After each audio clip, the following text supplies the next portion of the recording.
कल्पना कीजिए, एक ऐसी दुनिया की जो आज से हजारों साल पहले वजूद में थी, लेकिन फिर भी इतनी एडवांस थी कि आज के मॉडर्न शहर भी उसके सामने फीके पड़ जाएं।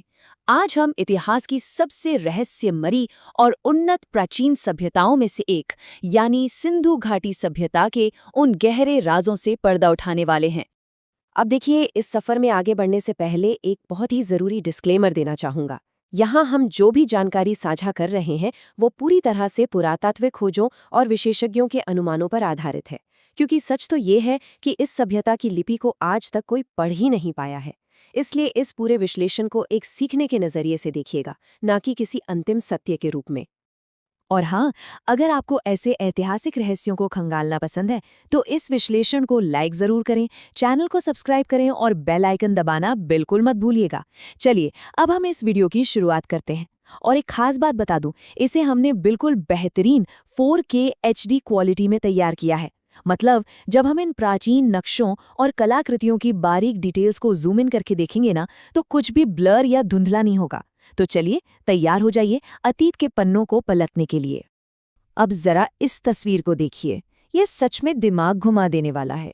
एक तरफ 4,500 साल पहले की वो दुनिया है जहां ज्यादातर लोग जंगलों में बिल्कुल आदिम जीवन जी रहे थे, और दूसरी तरफ सिंधु घाटी, जहां लोग पक्की ईंटों के शानदार घरों में रह रहे थे। उनकी सड़कें बिल्कुल सीधी थीं और उनके पास एक ऐसा अंडरग्राउंड ड्रेनेज सिस्टम था जो आज के भी कई शहरों में देखने को नहीं मिलता। मतलब ये उस समय का एक परफेक्ट यूटोपिया था। 2500, ये कोई मामूली नंबर नहीं है। 2500 ईसा पूर्व वो समय था जब इस महान सभ्यता ने अपने सबसे सुनहरे दौर की शुरुआत की थी। यह अपने समय की सबसे बड़ी और ताकतवर सभ्यताओं में से एक बन चुकी थी, जिसका साम्राज्य आज के आधुनिक भारत और पाकिस्तान के बहुत बड़े हिस्से पर राज कर रहा था। लेकिन सबसे हैरान करने वाली बात यह है कि हजारों सालों तक ये पूरी की पूरी दुनिया जमीन के नीचे खामोश सोती रही। किसी को कानों कान खबर तक नहीं थी। फिर आती है 20वीं सदी। जॉन मार्शल के नेतृत्व में 1921 में दयाराम साहनी ने हड़प्पा की खुदाई की, और फिर ठीक अगले साल 1922 में RD बैनर्जी ने मोहनजोदड़ो को खोज निकाला। इन खुदाइयों ने पूरी दुनिया के इतिहासकारों को हिला के रख दिया। अब शायद आपके मन में सवाल आए कि ये सभ्यता आखिर कितनी बड़ी थी, तो मैं बता दूं, इसका फैलाव किसी छोटे मोटे कबीले जितना नहीं, बल्कि एक विशाल साम्राज्य जैसा था। उत्तर में जम्मू से लेकर दक्षिण में नर्मदा नदी तक, और पश्चिम में बलूचिस्तान से लेकर पूर्व में पश्चिमी उत्तर प्रदेश तक ये फैले हुए थे। धौलावीरा, लोथल, कालीबंगा और राखीगढ़ी जैसे बड़े बड़े शहर इसी विशाल नेटवर्क का हिस्सा थे। इनकी टाउन प्लानिंग, मतलब आज के मॉडर्न सिटी प्लानर्स भी इसे देखकर दांतों तले उंगली दबा लें। पहली बात, पूरे शहर की सड़कें एकदम सटीक ग्रिड पैटर्न में कटी हुई थीं। दूसरी बात, घरों को बनाने के लिए बिल्कुल एक ही स्टैंडर्ड साइज की पक्की ईंटों का इस्तेमाल होता था।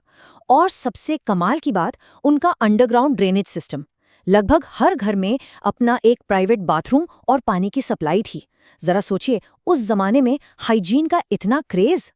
चलिए, थोड़ा और करीब से देखते हैं और उनके घरों के अंदर चलते हैं।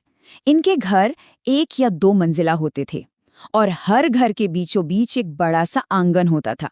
लेकिन जो चीज मुझे सबसे ज्यादा अमेजिंग लगती है वो ये है कि इनकी खिड़कियां कभी भी मेन सड़क की तरफ नहीं खुलती थी, बल्कि घर के अंदर की तरफ खुलती थी। ये प्राइवेसी का जो आर्किटेक्चरल जीनियस है ना, ये आज की सिटी प्लानिंग को भी सोचने पर मजबूर कर देता है। और जब बात बेहतरीन इंजीनियरिंग की हो ही रही है, तो द ग्रेट बाथ यानी महान स्नानागार का जिक्र आना तो पक्का है। ये पक्की ईंटों से बना एक बहुत ही शानदार स्ट्रक्चर है। कमाल की बात तो ये है कि इसमें पानी को लीक होने से रोकने के लिए खास वाटरप्रूफिंग तकनीक लगाई गई थी। इसके दोनों तरफ उतरने के लिए सीढ़ियां थीं। ऐसा माना जाता है कि ये उस समय का एक तरह का पब्लिक पूल था, जिसका इस्तेमाल किसी खास धार्मिक या सामाजिक अनुष्ठान के लिए होता होगा। अब जरा सोचिए, ये लोग इतने समृद्ध कैसे थे? इनकी इकोनॉमी का राज क्या था? तो देखिए, ये 3 मजबूत पिलर्स पर खड़ी थी। पहला, खेती। ये लोग गेहूं, जौ और कपास उगाते थे, और इनके पास बेहतरीन सिंचाई व्यवस्था थी। दूसरा, बिजनेस। ये लोग लोथल जैसे बंदरगाहों से जहाज़ों के जरिए सीधे मेसोपोटामिया तक व्यापार करते थे। और तीसरा, इंडस्ट्री, बेहतरीन मिट्टी के बर्तन, धातु का काम और बेहद खूबसूरत मनके या बीड्स बनाना इनका रोज का काम था। यहाँ पर एक बहुत ही दिलचस्प बात सामने आती है। समाज बंटा तो हुआ था, व्यापारी थे, कारीगर थे और किसान थे। व्यापार के लिए उनके पास बिल्कुल सटीक वजन और नापतोल का सिस्टम था। लेकिन सबसे बड़ा सस्पेंस क्या है पता है? खुदाई में आज तक किसी भी राजा, राजशाही या किसी बड़े महल का कोई सबूत नहीं मिला है। मतलब ऐसा लगता है जैसे ये पूरी की पूरी सोसाइटी बिल्कुल समानता या इक्वालिटी के फॉर्मूले पर चलती थी। No king, no rules like that. और ये समानता और गहराई उनकी कला और उनकी मान्यताओं में भी साफ झलकती है।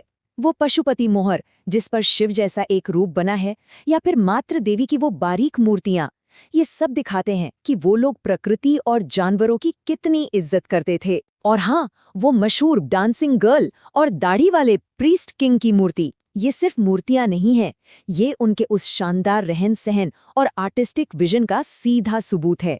लेकिन इतना कुछ जानने के बाद भी एक बहुत बड़ी रुकावट है, एक ऐसा सस्पेंस जो आज तक सॉल्व नहीं हुआ। उनकी लिपि। सिंधु घाटी के लोग चित्रों के जरिए अपनी बात लिखते थे, और बदकिस्मती से दुनिया का कोई भी एक्सपर्ट आज तक इस लिपि को डिकोड नहीं कर पाया है। ये इतिहास की वो चाबी है जो हमारे पास है तो सही, पर ताले में लग नहीं रही। उनके सबसे गहरे राज आज भी इन्हीं चित्रों में कैद हैं। खैर, हर महान कहानी का एक अंत होता है, और लगभग 1900 ईसा पूर्व आते आते ये इतनी शानदार सभ्यता धीरे धीरे गायब होने लगी। पर क्यों? क्या हुआ था अचानक? कुछ लोग कहते हैं कि भयंकर क्लाइमेट चेंज हुआ और नदियों ने अपना रास्ता बदल लिया। कुछ कहते हैं कि कोई खौफनाक बाढ़ या सूखा पड़ा होगा, तो कुछ का मानना है कि बाहर से आए लोगों ने हमला कर दिया। पर असली वजह क्या थी? सच कहूं तो ये आज भी एक बहुत बड़ा अनसुलझा रहस्य है। तो इस पूरी चर्चा को समेटते हुए आइए कुछ सबसे जरूरी बातों पर एक नज़र डालते हैं, जो खास तौर पर अगर आप इतिहास पढ़ रहे हैं तो आपके बहुत काम की हैं। हड़प्पा, ये वो पहली जगह थी जिसे खोजा गया। मोहनजोदड़ो, जो इस पूरी सभ्यता का सबसे एडवांस्ड और विकसित शहर था। लोथल, जो उनका मेन सीपोर्ट यानी बंदरगाह था। और धोलावीरा, जो अपने कमाल के वाटर मैनेजमेंट के लिए आज भी मशहूर है। तो जाते जाते एक ऐसा सवाल जो शायद आज आपको सोचने पर मजबूर कर दे। दुनिया के उस सबसे शानदार और एडवांस यूटोपिया को आखिर किसने या किस चीज़ ने हमेशा के लिए मिटा दिया? और आज भी उस हजारों साल पुरानी धूल के नीचे ऐसे कौन से राज दबे हैं जो बस बाहर आने का इंतजार कर रहे हैं? क्या हम कभी उनकी भाषा समझ पाएंगे? आज के इस रोमांचक सफर में मेरे साथ जुड़ने के लिए बहुत बहुत शुक्रिया। अतीत की इन गहराइयों को जानने की ये क्यूरियोसिटी हमेशा जिंदा रखिएगा।